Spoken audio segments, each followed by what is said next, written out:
ये कहानी है आरोन रॉल्स्टन नाम के एक माउंटेनियर की, जो अप्रैल 2003 को किसी को बिना बताए ही एक हाइकिंग के लिए उतास कैनियनलैंड्स नेशनल पार्क में निकल जाता है। वो जहाँ जाता है वो जगह पूरा वीरान होता है, वहाँ तक दूर दूर तक कोई भी नहीं होता। और जब वो आगे चल रहा होता है उसे दो लड़कियाँ मिलती हैं। दरअसल ये लड़कियाँ अपना रास्ता भूल गई होती हैं। आरोन उन्हें मदद के लिए पूछता है और उनके पास आ जाता है। इन दोनों का नाम था क्रिस्टी और मेगन। आरोन इन दोनों को सही रास्ता बता देता है और उन्हें गाइड करने के लिए वो कुछ दूर उनके साथ भी चलता है। वो बहुत दूर साथ चलते हैं। फिर एक जगह आरोन उन्हें बोलता है कि मैं एक नया रास्ता जानता हूँ जो कि आप लोगों को भी बहुत पसंद आएगा।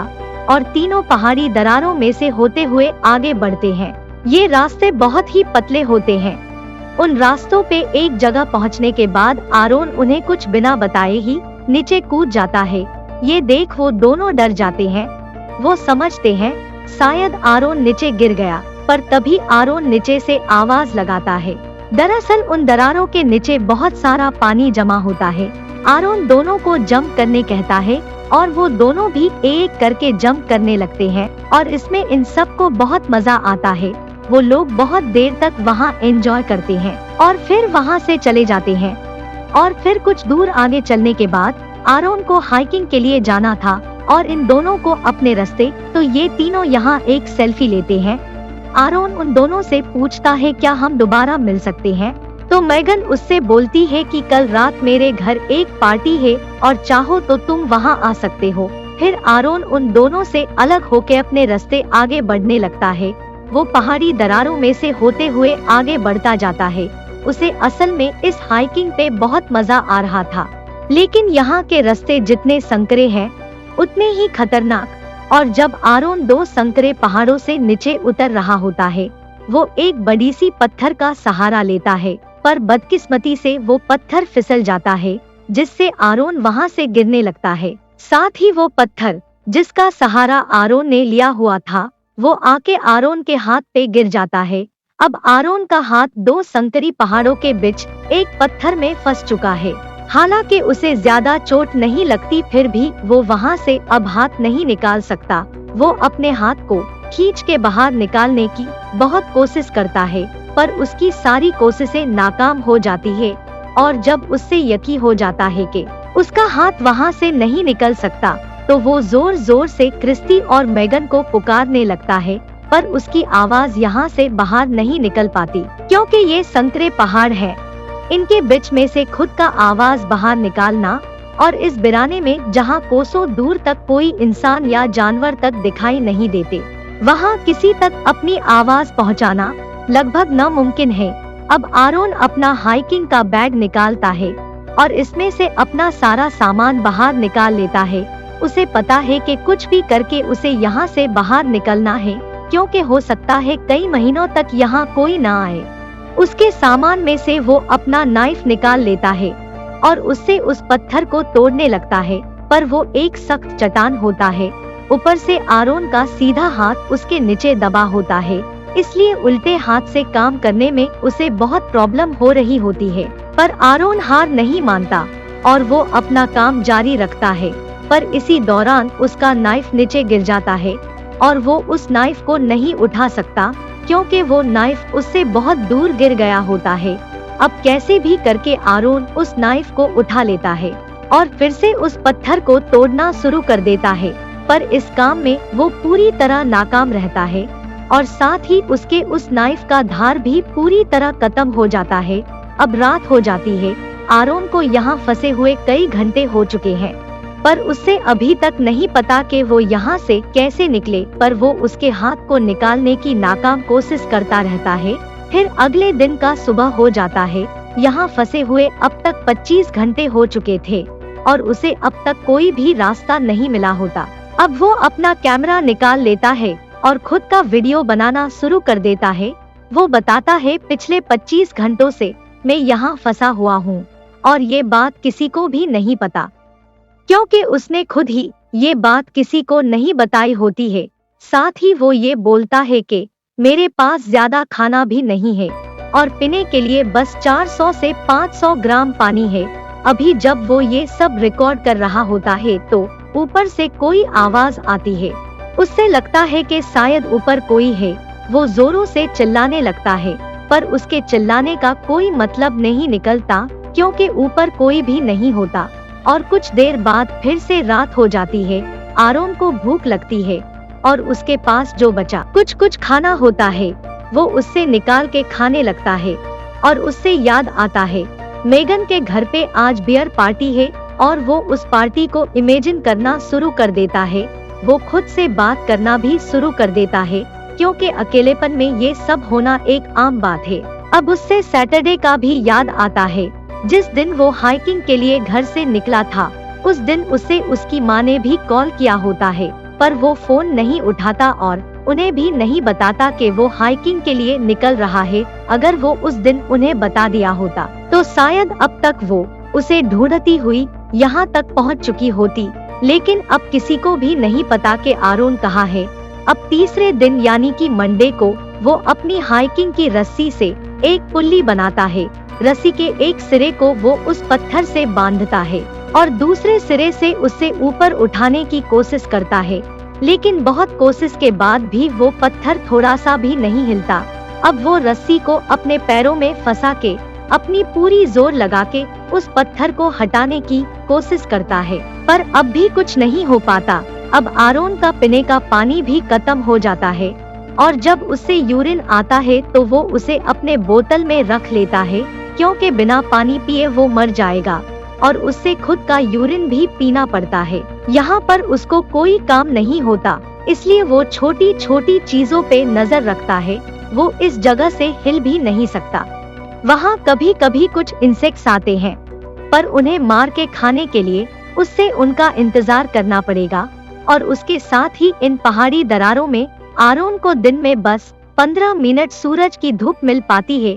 उसके बाद धूप वहाँ से चली जाती है। 3 दिन के अंदर आरोन यहाँ भूख, प्यास और यहाँ के माहौल से परेशान हो जाता है और वो ये तय करता है कि वो अपना हाथ ही काट देगा। वो अपने हाथ को ऊपर से अच्छे से बांध देता है ताकि ज्यादा खून ना बह जाए और फिर उसके पास जो नाइफ होती है उसे निकाल के वो अपने हाथ को काटने लगता है। पर अब उस नाइफ की धार खत्म हो चुकी थी, जिस वजह से उससे आरोन की हाथ की पतली सी चमड़ी तक भी नहीं कट रही थी।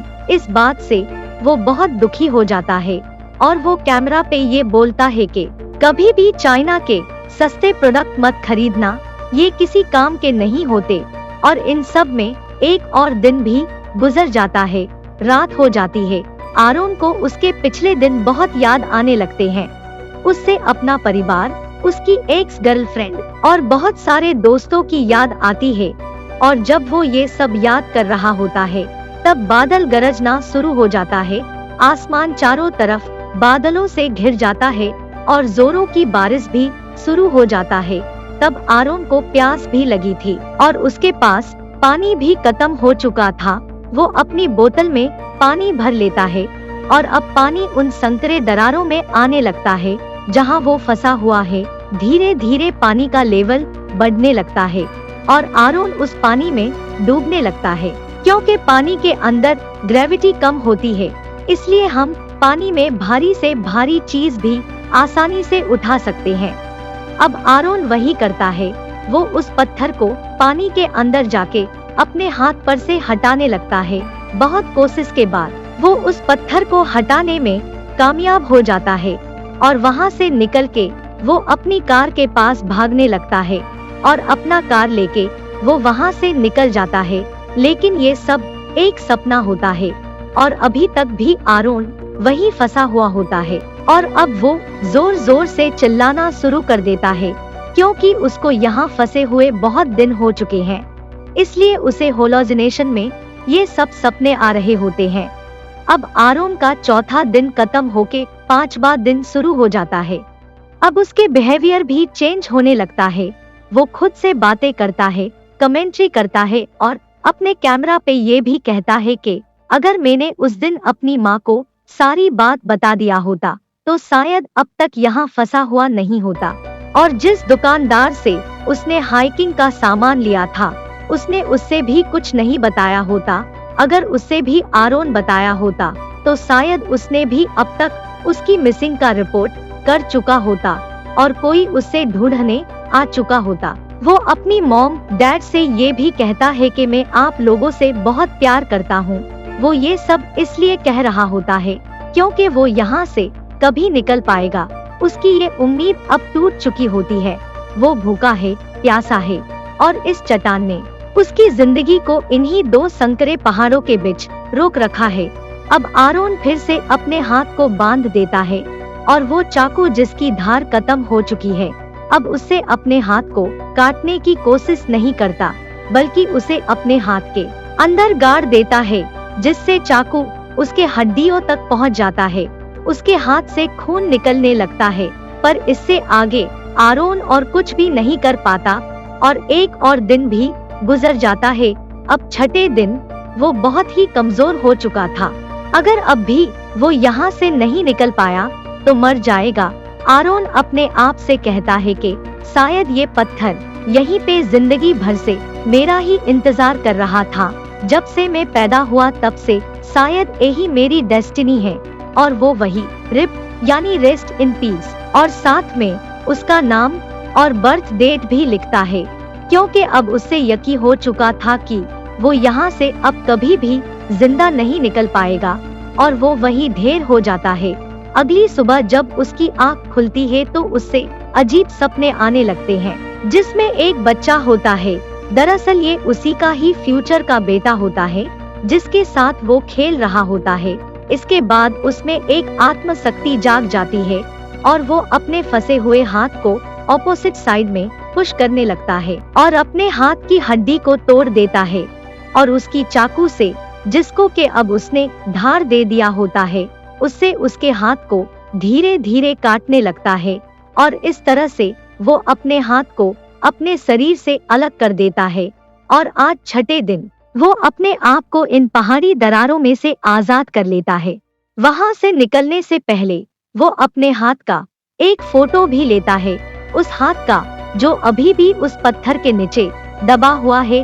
अब आरोन बहुत मुश्किल से इस पहाड़ी से बाहर निकलता है। बाहर निकलने के बाद वो देखता है कि वहाँ पे बारिश का कुछ पानी जमा हुआ है। आरोन वहाँ जाता है और बहुत सारा पानी पी लेता है, क्योंकि पिछले 6 दिनों से ना उसने खाना खाया ना ही उसने पानी पिया होता है।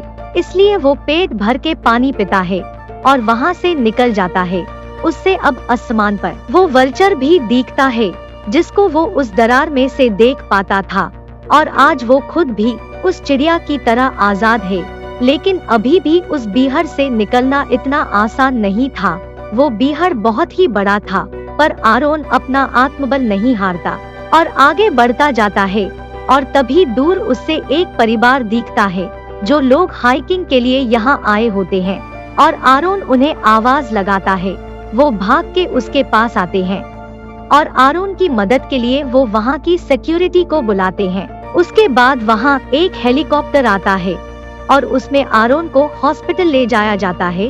कुछ महीनों बाद वो पूरी तरह ठीक हो जाता है और उसका बच्चे का जो सपना था अब वो भी पूरा हो चुका होता है, क्योंकि 3 साल बाद वो एक लड़की से मिला जिसका नाम जेसिका होता है और आरोन उससे शादी कर लेता है। जिसके बाद उसका एक बेटा होता है जिसका नाम ली रखा जाता है। आरोन ने इन 6 दिनों में मौत को बहुत नजदीक से देखा, पर उसके बाद भी वो अपने पैशन को नहीं छोड़ा। वो अभी भी हाइकिंग करता है, पर अब वो जहाँ भी जाता है अपने परिवार को एक नोट लिख के जाता है कि वो कहाँ जा रहा है। इसके साथ ही ये कहानी खत्म हो जाती है। ये एक सच्ची कहानी है जिसमें सच में आरोन उन पहाड़ी दर्रों में 6 दिन तक फंसा रहा, खुद का यूरिन पिया और वो वहाँ अपना मौत का डेट भी लिख चुका था, क्योंकि उसे पता चल गया था कि अब वो जिंदा नहीं बचेगा। उसके ऊपर जो पत्थर उसके हाथ पे गिर गया था उसका वजन था 800 पाउंड तक, यानी कि 360 किलो। और उसके पास पीने के लिए जो पानी था वो था 350 ml और खाने के लिए बहुत ही कम चीजें। पर उसने अपनी हिम्मत नहीं हारी और इसीलिए वो 5 दिन तक सरवाइव कर पाया और छठे दिन कुछ भी करके उसने खुद को बचा लिया। आरोन ने उसके इंटरव्यू में ये बताया था कि अगर वो अपना हाथ पहले काट भी दिया होता, शायद तब उसके हाथ से ज्यादा खून बह जाने के कारण कहीं पहुंचने से पहले ही वो मर गया होता। और जब उसने अपना हाथ काटा, अगर तब भी नहीं काटता तो उन्हीं दरारों के बीच ही उसकी जान चली जाती, क्योंकि जिस दिन उसने अपना हाथ काटा तब वो बहुत कमजोर हो चुका था, इसलिए उसका पल्स बहुत कम था और इसलिए उसका ज्यादा खून नहीं बहा। और हाथ काटने के बाद भी वो 4 घंटे तक उस वीराने में घूमता रहा और फिर जाके उसकी जान बच सकी। ये घटना घटी थी 26 अप्रैल 2003 को, जिस पे फिल्म बनी थी 2010 में। इस फिल्म का नाम 127 आवर्स इसलिए है क्योंकि वो उस दरार में 127 घंटों तक फंसा रहा। उम्मीद है ये कहानी आप लोगों को पसंद आई होगी।